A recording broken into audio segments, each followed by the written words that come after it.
నూతన ఆర్థిక విధానము. భారతదేశ నూతన ఆర్థిక విధానం 1991లో పివి నరసింహారావు నేతృత్వంలో ప్రారంభించబడింది. ఈ విధానం మొదటిసారిగా గ్లోబల్ ఎక్స్పోజర్ కోసం భారతదేశ ఆర్థిక వ్యవస్థ యొక్క తలుపుని తెరిచింది. ఈ నూతన ఆర్థిక విధానంలో పివి నరసింహారావు ప్రభుత్వం దిగుమతి సుంకాలను తగ్గించింది, ప్రైవేటు ప్లేయర్లకు రిజర్వ్డ్ సెక్టార్ను తెరిచింది, ఎగుమతిని పెంచడానికి భారత కరెన్సీని తగ్గించింది. దీనిని ఎల్పిజి మోడల్ ఆఫ్ గ్రోత్ అని కూడా అంటారు. కొత్త ఆర్థిక విధానం వెనుక ఉన్న మెదడు డాక్టర్ మన్మోహన్ సింగ్. సింగ్ 1991లో భారత ఆర్థిక మంత్రిగా ఉన్నారు.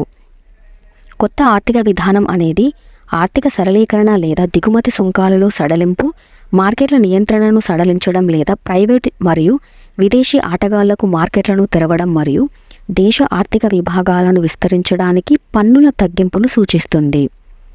మాజీ ప్రధాని మన్మోహన్ సింగ్ భారతదేశ నూతన ఆర్థిక విధానం ఎన్ఈపి యొక్క పితామహుడిగా పరిగణించబడ్డారు.